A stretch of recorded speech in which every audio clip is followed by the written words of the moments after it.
Hello and welcome to TalkFCB and welcome back here to the channel, guys. And in this video we are going to be looking at the Ajax versus Real Madrid game in the Champions League round of 16 stage, which has finished tonight. Real Madrid 2, Ajax 1. Now, the reason that I wanted to do this video was very, very simple, and it's because of Ajax Amsterdam tonight. They were absolutely outstanding, and because a lot of people maybe wouldn't have watched the game tonight, maybe you'll just check on the score later on, you'll see that Real Madrid have won the game by 2-1, and a lot of people will think, you know what, Ajax, well done, you've put up a good fight, but Real Madrid in the end were the superior side. But it was actually nothing like that. Ajax in this game, I'm not going to be talking mainly surrounding the controversy, I'm not going to be talking mainly about VAR in this video, I'm not going to be shouting and ranting. What I am going to be saying is this: Ajax tonight demonstrated that a young team with a lot of character can go out there and play football. That is what we witnessed tonight, an Ajax team in the home of Johan Cruyff, where football was really invented and flourished and really in its truest form was created. We saw Ajax there with their team tonight, their players, their philosophy come together and they played football. It was absolutely mesmeric to watch in that first half. You watch that there from the first minute to the 45th minute. That is one half of football. It doesn't matter what colour strip they were wearing, it doesn't matter who was on that park. That was one of the best halves of football you will see from any team this season. They took on the three-time back-to-back European champions in Real Madrid and they obliterated them. The first 10 minutes, Real Madrid didn't even get out of their half. And not only their half, they barely got out of their box in the final third area. Ajax were onto them, they were pressing high, but it wasn't just the high pressing, it wasn't just the really high intensity, the crowd were outstanding, they were behind Ajax, they were with them every step of the way tonight. It was the players, they were asking for the ball, they were looking for the ball, they were open to receiving it. When they received it, they were positive. Their first move was, can we move the ball forward? Can I move into space? Can I make a forward run? Can I find somebody there who's more advanced than I am? There was no negative football, there was no rolling around on the floor, there was no time wasting, there was no long balls with hit and hope football. It was just pure football, pass, move, and it was absolutely fantastic to watch. And the reason I wanted to do this video, because I don't usually do reviews from other teams or other leagues or anything like that, I want to highlight tonight those young players going out there and sticking to a philosophy, believing in their game. And this is an Ajax team, by the way, that have been on really poor form of late in their league season. They've not been good, they've lost 2 of their last 3 games in all competitions, and they were not confident tonight. But still, they went out there against Real Madrid, the team who have won this competition more times than anyone else. They got phenomenal players, Real Madrid, there's no doubting that. But Ajax there believed in themselves, they believed in their football, and I tell you what, they deserve tonight to get a result. They deserve to win this game because of the way that they played, because of the football, the characteristics, the mentality that they demonstrated out there. They went onto that pitch and they owned the occasion. It was brilliant, and that is why I wanted to talk about this. And I mean, I don't know where to start in this Ajax team, I really don't. You go through every single player tonight for that kind of bravery, and it's about wanting the ball and accepting the ball, and when you've got it, not panicking. And they didn't do that tonight. You had Frankie de Jong, who was just sitting in midfield. He was the metronome in that first half. The ball was coming into him. He was inviting on the press from Modric, not dissimilar to what we've seen in recent weeks and recent Clásicos, really, from Arthur Melo. Inviting on that pressure, swivelling, turning, opening up the space, and then advancing. And Ajax's press was incredibly brave. Whenever Real Madrid had the ball in their own half, they were rushing, they were pressing, they were really closing Real Madrid down. And bearing in mind, you've got Gareth Bale there and Vinicius Jr. on the counter-attack with incredible pace, who, had they been able to escape that press, they could have broken. But Ajax weren't concerned about that, because they were going to stop that ball at source, they were going to win it back, and then they were going to attack Real Madrid themselves and really play on the front foot, and that's exactly what they did. You had Tagliafico down the left-hand side, you had Mazraoui on the other flank, who was a bit more defensive, and what that allowed basically was Hakim Ziyech really to have a lot of freedom down that right-hand side, up against, of course, Reguilón, who's not that experienced. And I thought Ziyech was brilliant. He didn't just stick to the right-hand side, he was floating around, he was making himself available. But the man that I want to talk about here is Dusan Tadić, because what Ajax did tonight, they actually lined up without a recognised centre-forward, and it was almost like a false 9, and what they were doing was, they were actually putting long balls into Tadić. But I'm not talking about hit and hope here. There was no hit and hope tonight from Ajax. This was calculated, long passes into the path of Tadić, most of the time coming from from de Ligt and also Blind, two excellent ball players at the back. I'm going to come on to de Ligt, who was unbelievable tonight, but they were just floating it into TADIĆ, and he is so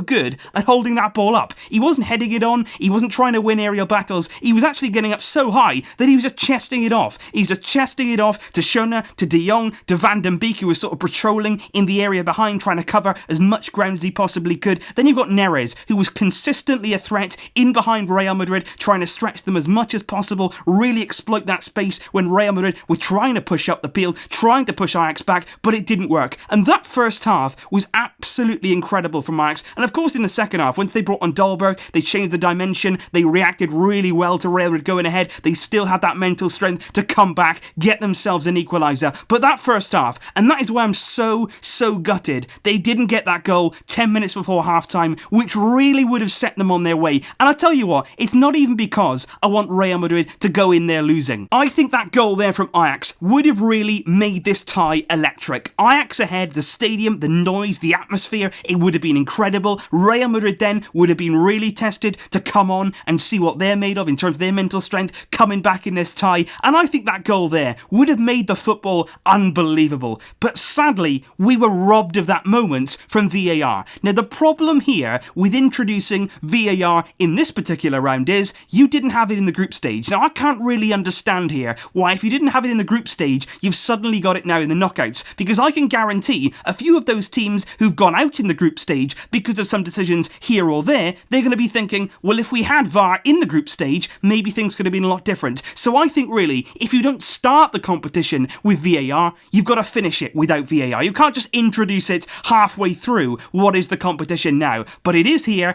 and I think tonight we saw it is really not effective yet in the Champions League. In La Liga, I think this season we've seen the pros, we've seen the cons, but overall they've tried to manage it. Right now in the Champions League, there is a lot of uncertainty still surrounding VAR. The goal, of course, was given basically because they believe the player there in question, TADIČ, coming up against Courtois, they believe he was in an offside position, and what he did, they think he obstructed Courtois from getting that ball. But if you look at the pictures there, Thibaut Courtois, who'd made a massive mistake previous to that, of his own doing, of his own making, he's never actually going to get onto that ball there. He's not going to punch that. You can see it there, even if TADIČ isn't there. And all he's doing, by the way, he's standing his ground. He can't make himself invisible. He can't disappear. He's just there in front of Courtois because that's where he is. He doesn't elbow Courtois. He doesn't back into him. He's just standing there. Courtois isn't going to get onto that ball. It's headed back and it ends up in the net. I think there, the goal could definitely stand,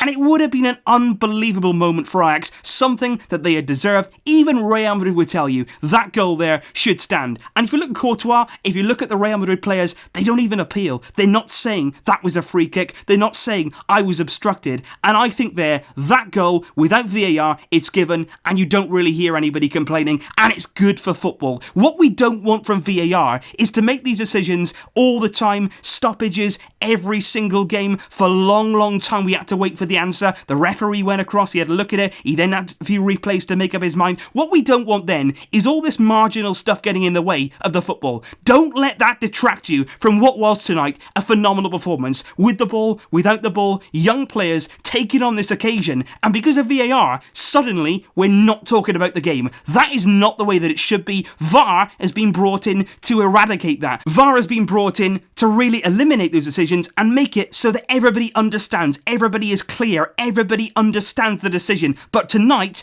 it was chaos, it was confusion. Nobody was clear, there was a lack of communication from VAR to the referee, the fans didn't know what was going on, even the players were very confused. And if you look at it this way, in the winning goal there for Real Madrid, when they snatch it through Asensio against the run of play again, Ajax, extremely big blow for them, so difficult to take. You look at it in the build-up, is there a foul there on Frenkie de Jong? But that doesn't even come into it. The referee didn't go across and look at it. He wasn't given anything in terms of its, communication through VAR. That was never even an option. And you look at it there, and there's definite claims there for a foul in the build-up to the goal. And I just think, all in all, what we have to do tonight is still say, even though Ajax have lost, even though they've got a mountain to climb here in this round of 16 tie, they deserve enormous credit. But de Ligt tonight, you have to talk individually about that man, because he was sensational. Very seldom do really good ball-playing centre-backs, and he is brilliant with the ball. Like I say, he was spraying passes into TADI쪼, he was playing little 1-2s with Frankie de Jong, easing it into midfield and releasing Ajax to go in attack. But what he also can do, he can defend. This is not just a player who's good with the ball, who can distribute, and therefore that's his biggest quality. This guy is a fantastic all-round player. He's brilliant with the ball, but without it, he is a monster.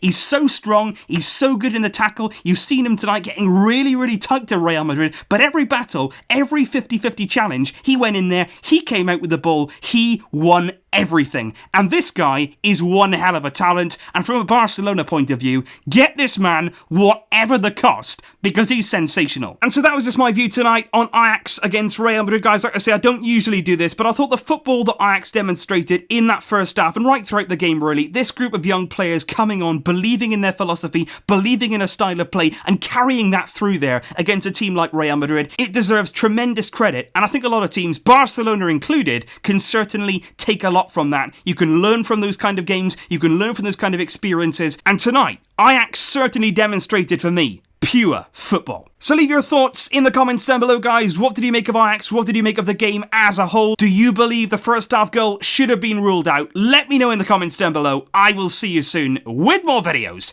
But until then, as always, Visca El Barça.